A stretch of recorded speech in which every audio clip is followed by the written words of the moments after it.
Welcome to a new edition of the Neon Jazz interview series with Marion Lenfant-Preus of the Gypsy jazz band Marion Sobo Band.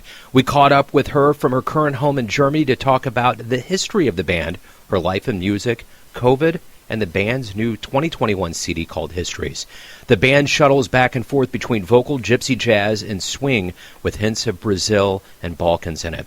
We travel, we explore, we play is their motto. Their international roots, their experiences around the world, and their everyday life are the source of inspiration for their music, and the stage is their home. Enjoy the story. Hey. Where are you calling from? From Kansas City? Kansas City, Missouri, the home of Charlie Parker. Yeah, nice. Cool. I'm in Bonn in Germany. So nice to hear you. Yeah, it's great to hear from you. Thanks for taking a minute out today. Of course. Before the U.S., I'm always glad to hear a little bit from the U.S. You know, half my family comes from there, so I miss it very much. Where are they located? Everywhere, I would say, like it's, but mainly in Minneapolis. Okay, good deal. Yeah, and I feel the same way whenever I can connect with people from overseas and Europe and around the world, especially now with everything the way it is. So I guess that's my first question with your latest CD Histories. How has this been to release an album during COVID, and how have you been doing with this whole COVID thing? Yeah, that's a very good question, and I'm sure everybody has a different answer, and I'm sure I'd have a different answer depending on the time someone would ask, you know? Like a few months ago, I probably would say something differently than now.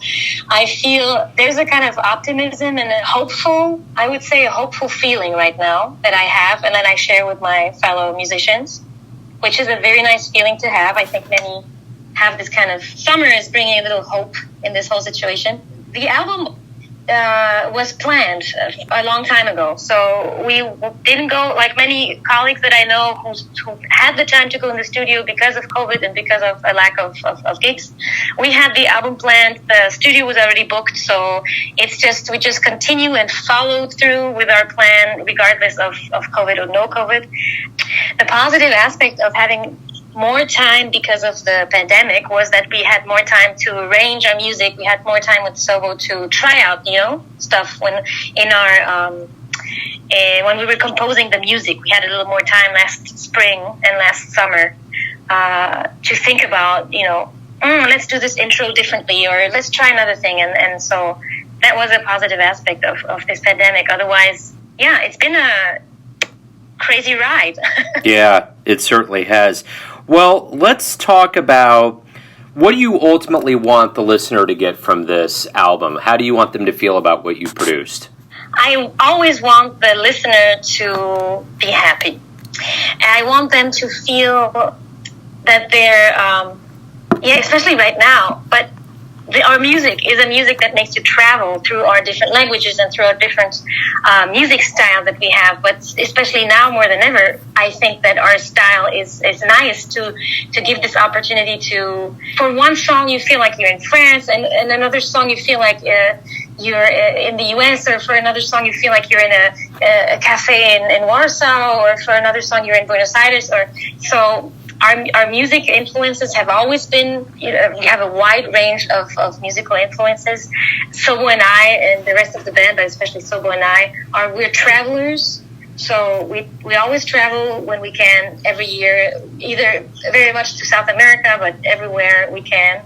And all these influences come back in our music. And so wherever we play, or if people are listening to us on the radio, we kind of want to take them in our musical world and just like forget their world for a second and kind of enter through our different stories also, because that's the theme also of this album. Histoire, the title of the album, Histoire in French, that means stories. And so we kind of want to we want to tell them stories and bring them into another world that maybe has, is full of possibilities. Which we all definitely need at this time. And I'm interested in how so many different styles and sounds and cultures and variants have gone into your sound. Yeah, I feel that our music, it's interesting through the years, because of course now we really have to think about what we're doing, but usually as a musician and as an artist, you don't really think about your music in terms of of words so much. And through the years talking about it, I really realized I'm happy about it too. But we make it's a very personal music that we make because it's very reflective to our own musical or sound world. Sobo and I and the rest of the band, we listen to very different types of music.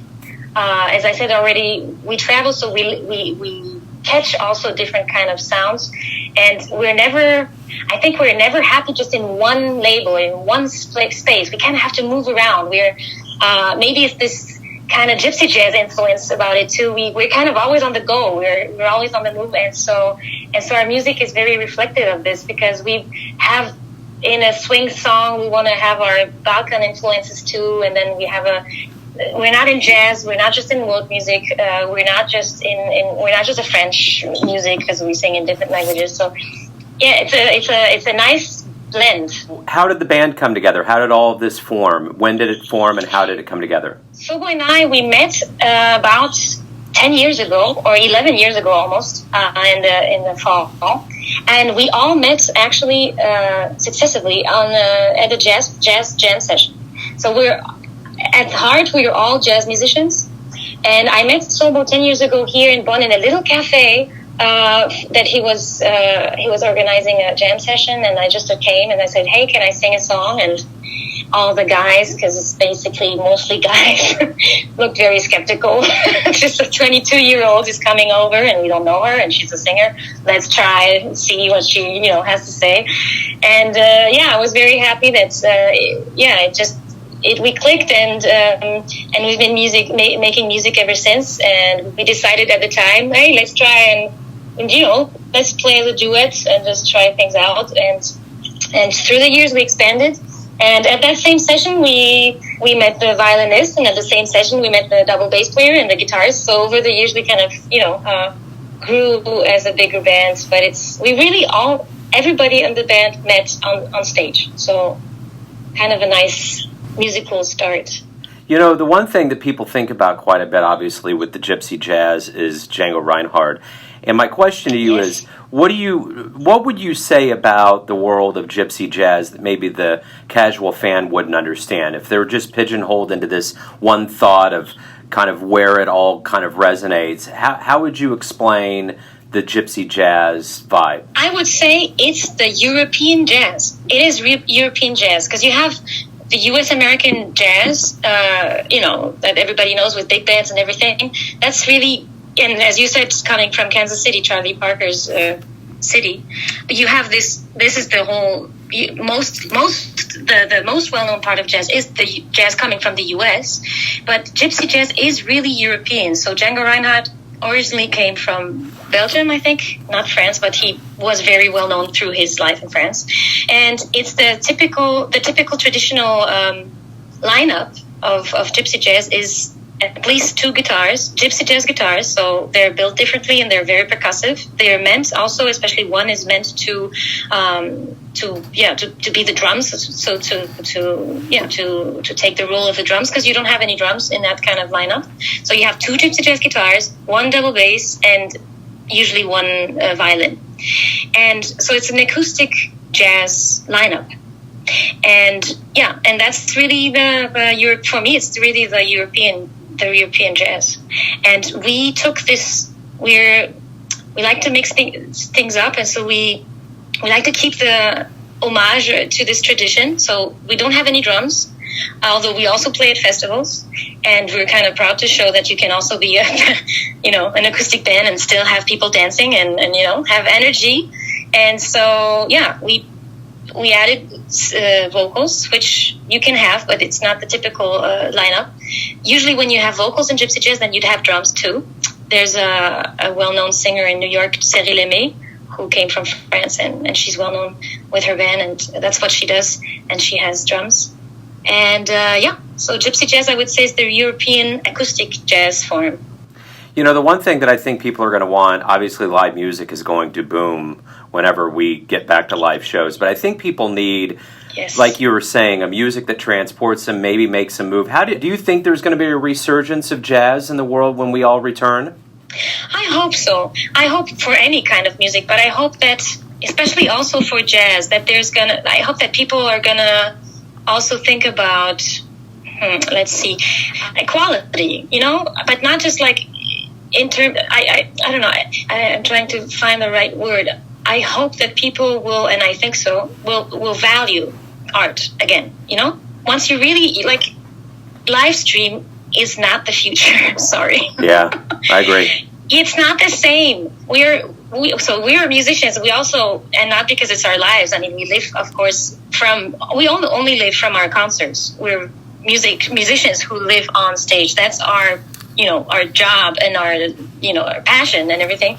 But it was more this year clearer than ever when I was speaking with the band. We make music for people. A concert, especially also jazz, because sometimes jazz brings this kind of closeness, I think, between people and the audience and the musicians, and also because we're creating and sometimes improvising, and so there's something very special happening there.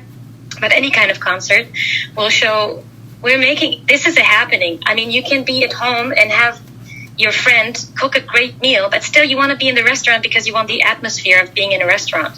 And it's the same thing also with concerts. You kind of want to be in a room with a lot of other people to listen to music. And meet people in the hall and just, so I think people are going to value this again. Yeah, I agree.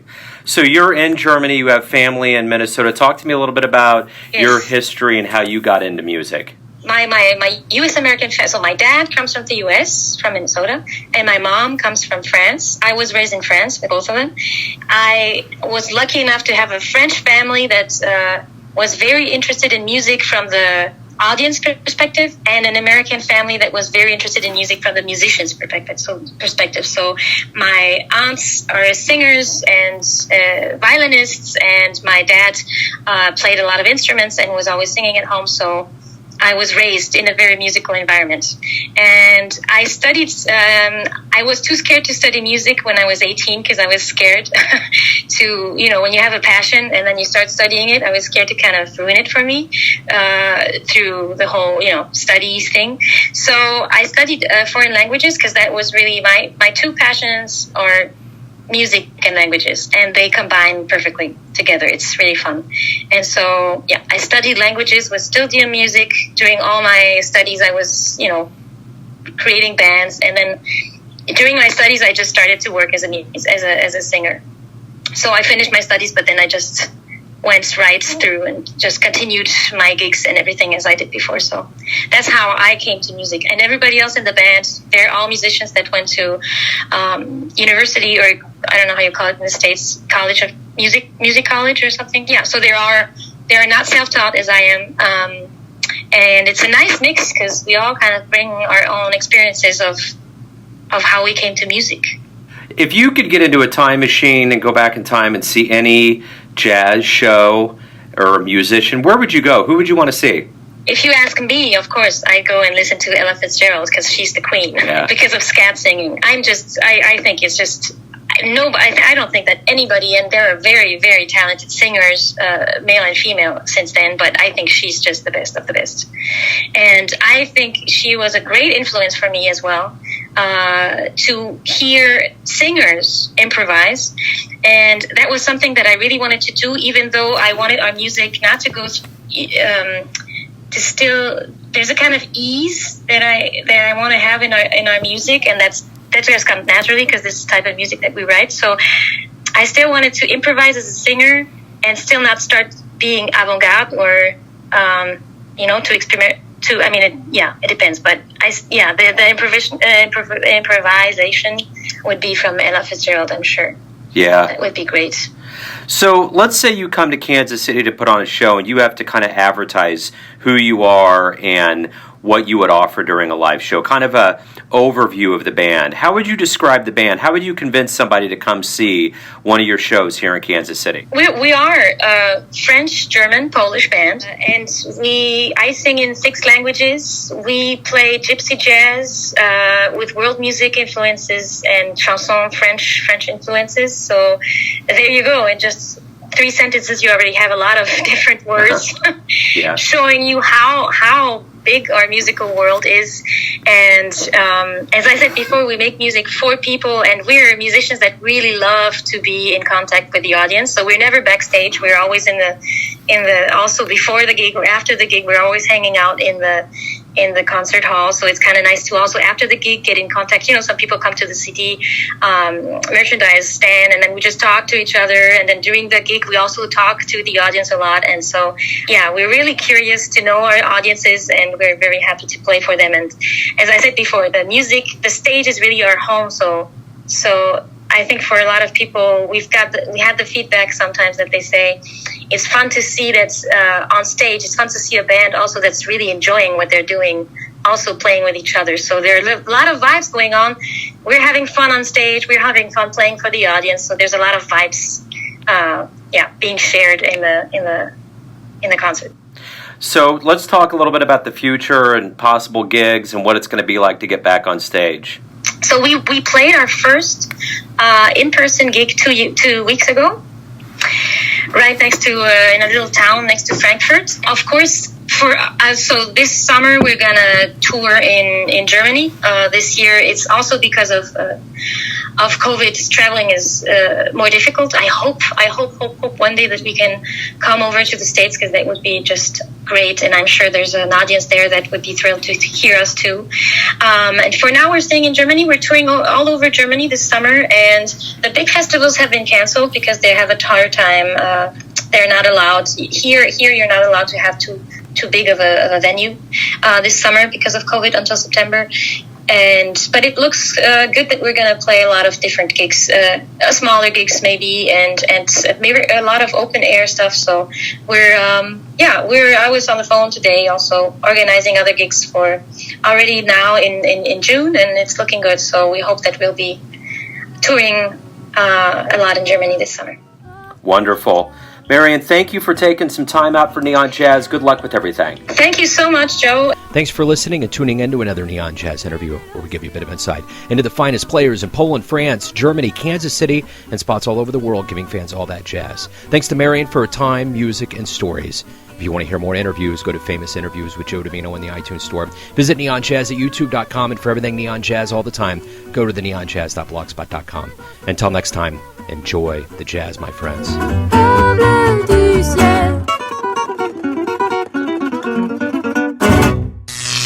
Neon Jazz.